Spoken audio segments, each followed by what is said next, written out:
Wang South Mountain Retreat. In my middle years, I embraced the way, and lately made my home near South Mountain, to wander at will through the countryside alone, empty of purpose, but making new discoveries. I walk out to where a stream begins, sit and watch the clouds drift overhead. If by chance I meet an old woodsman, we'll talk and laugh, no thought of going home.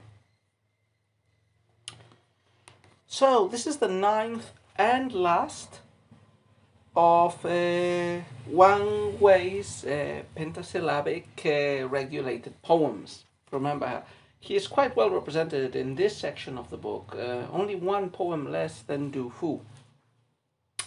As you've seen, almost all of these poems have been about the landscape and the retired life, and those are indeed the same two topics that are mixed in this poem that we have just read. So the main ideas in this poem are the retired life, the desire to leave the world, to live the retired life of the hermit.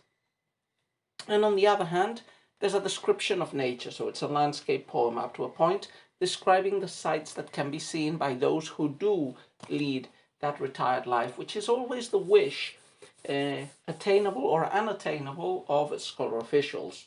Inattention, and Wang Wei is a perfect example of this.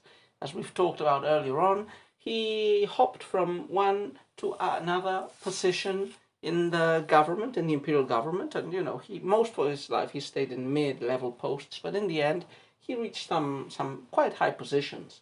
And yet from time to time, especially in his late years, he retired for small amounts of time to lead this retired life, which had a lot of religious element in it, of Buddhist influence, and maybe slightly less Taoist influence. And I think those things can be pretty clearly be seen in the poem that we have just read. So the poem is about South Mountain Retreat. I'm not sure where this retreat was. South Mountain, that would be Nanshan. Perhaps it was probably close to the capital, I imagine, which was where at least one of the retreats of Wang Wei was located, in the Chungshan Mountains. Also relatively close to the capital was his famous Wang River estate, where he also stayed with other friends and poets from time to time. But anyway, let's take a look at the poem as we usually do, couplet by couplet, and so let us clarify these images, these ideas of retirement and of lovely nature that are described herein. So the first couplet. In my middle years I embraced the way, and lately made my home near South Mountain.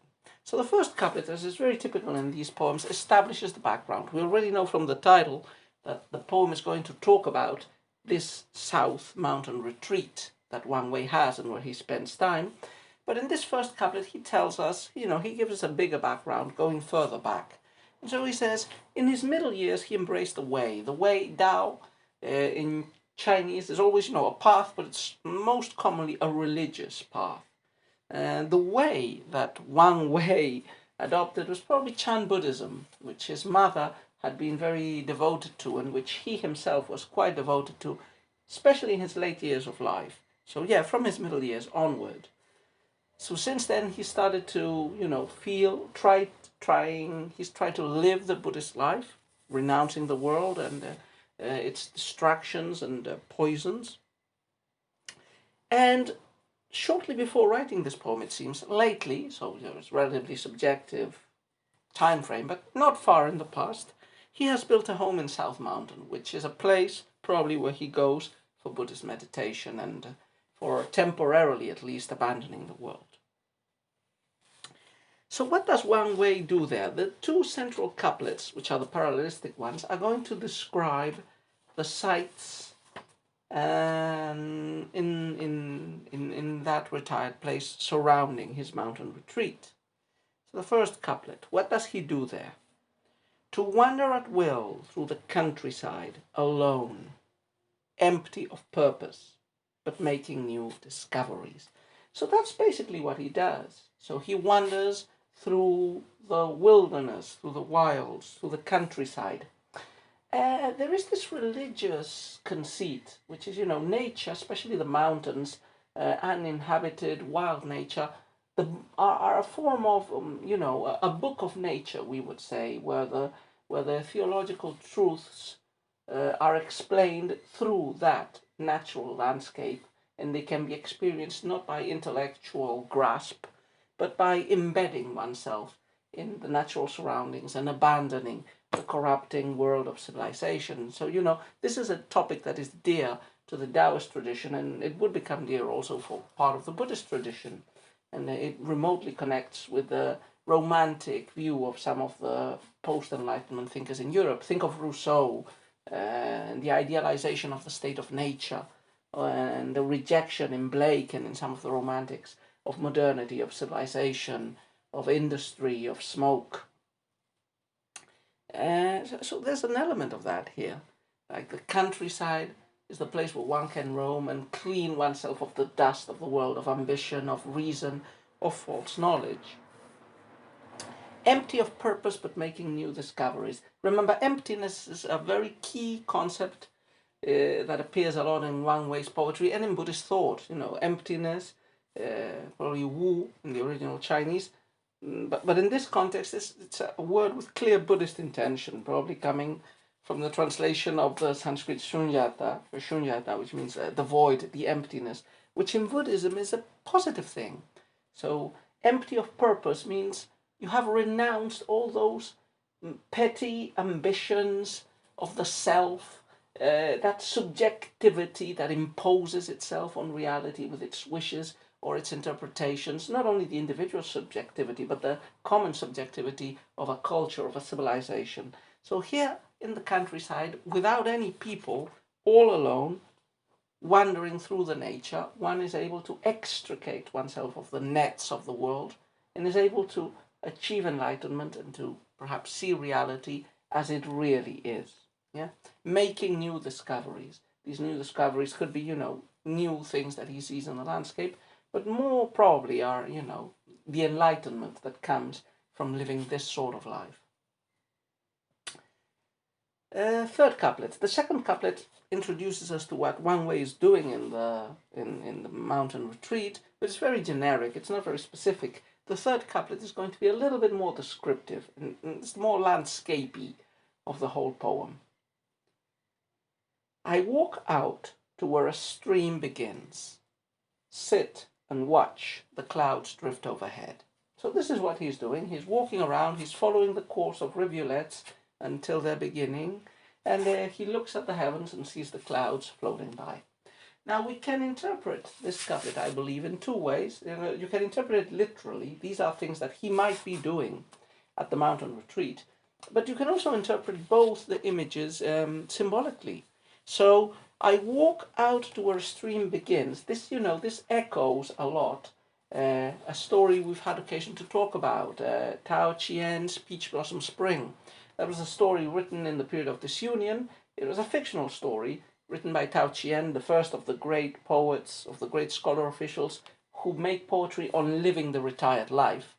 And that's a story, we've mentioned it before, but I'll refresh your memories, in which, a fisherman follows a river and encounters an ideal commune which has lived cut off from Chinese civilization for centuries, and where they lead a happy and satisfied life. So walking out to where a stream begins is one way evoking this image. Is he saying, like in that story, I'm trying to find the way to the land of the immortals, or to a land retired from this world, or, metaphor for illumination. As for the second image, watching the clouds drift, drifting clouds were common images, were almost a conventional trope used to describe hermits and Buddhist monks. They're drifting clouds because they have no fixed abode. Part of being a Buddhist monk, and that was a part that the Chinese didn't adapt to very easily, was cutting ties with family. So this was, when Buddhism was being introduced in China, this was a big deal, because traditional Chinese society and Confucianism are, very, very squarely family-oriented. And the family is the most important thing, and being close to them is the desideratum in any time or place. So drifting clouds, monks were drifting clouds. The Taoist hermits who lived alone in the mountains were drifting clouds. So looking at drifting clouds could also be, or metaphorically represent, searching or imitating hermits and Buddhist monks in this solitary meditative life in the mountain retreat. Okay, last couplet. Which the last couplet in fact continues the third one, describing with a specific instance what Wang Wei does in the mountains, and in this case what he does when he encounters somebody. The mountains are empty for the most part, but you can encounter not people from the court or not scholar officials, but simple people. And what happens then? If by chance I meet an old woodsman, we'll talk and laugh. No thought of going home.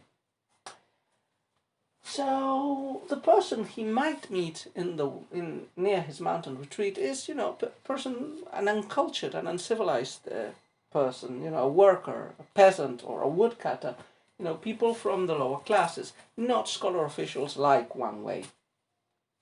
And if he meets them, what is he going to do? Well, he's going to enjoy the simple pleasures of simple, unrefined talk. Yeah, talking and laughing, no thought of going home. The simple pleasures.